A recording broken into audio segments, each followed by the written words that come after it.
guys. Hi, Madam Vice President. So you saw I released my medical records today.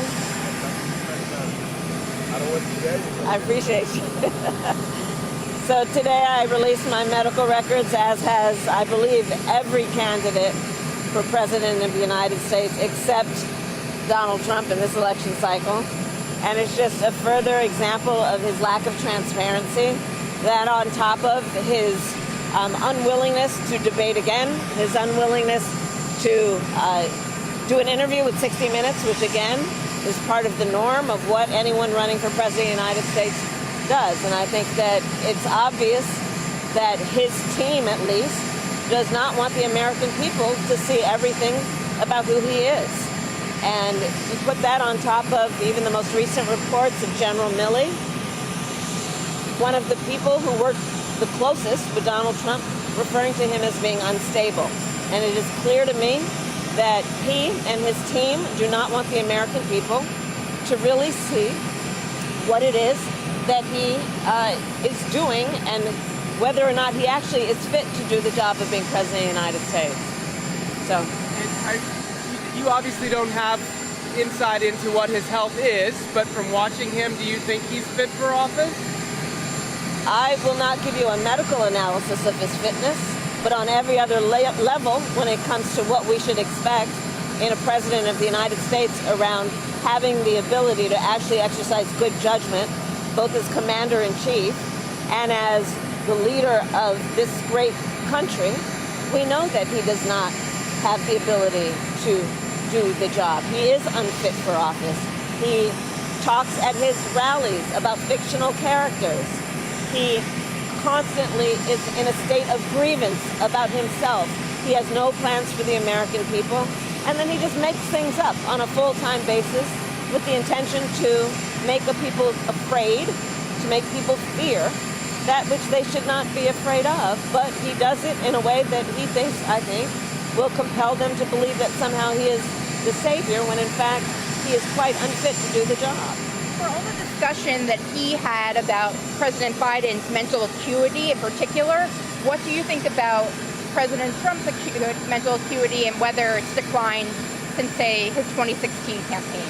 I invite the public to watch his rallies and be the decision maker on his acuity.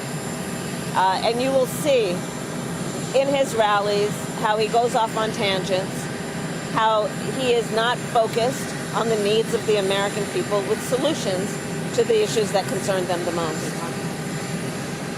Can you give us a sense of what you want to do in North Carolina this weekend? And also, just broadly, the race is very tight still. Some Democrats are getting nervous and anxious. What's your message to them? So I am looking very forward to returning to North Carolina. I've been spending a lot of time there, both during this election cycle, but as Vice President and even before. I look forward to talking with the people of North Carolina on a number of levels. First and foremost, to see how they're doing in the wake of the hurricanes, but also to talk with folks about how they are thinking about the election and what they need. I'm going to be having some discussions with voters and folks who are on the ground there, and listening to them, but also talking about my plan for what we're going to do to create an opportunity economy, what we're going to do to bring down the price of groceries, what we're going to do to put investments in small businesses and in the industries of the future, what we are doing to invest in the American family through an expansion of the child tax credit. That's what I'll be talking with them about on the ground. Democratic fears. Hold on. But let me just finish. Yeah. Listen, there's no question I say it in my rallies. This is a tight race. It is a margin of error race. And that's why I'm out here and will continue for the next 24 days to be traveling around our country, talking with folks about the issues that matter most to them and offering them what I believe to be solutions to the challenges that they are facing. I'm going to be talking with them continuously about, for example, how some of the most respected economists in the country, whether they be the 16 Nobel Prize laureates or Goldman Sachs, have referred to my economic policy as one that would strengthen America's economy as compared to Donald Trump's policies, which would weaken America's economy. I will be talking about the fact that I have the support of Republicans who worked with both Presidents Bush Mitt Romney, John McCain, and Donald Trump, who are supporting my candidacy because they believe that it is important to put country above party when we are looking at the other side of this equation at a Donald Trump who has been clear that he would terminate the Constitution of the United States and be a dictator on day one. So this is a tight race, but the choice is clear.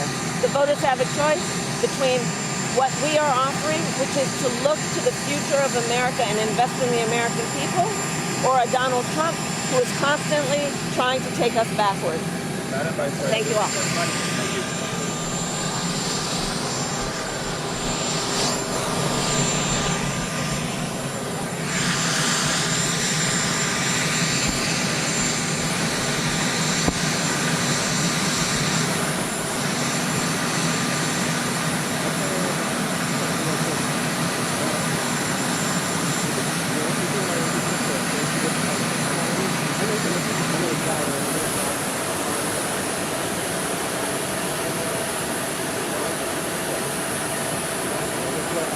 you.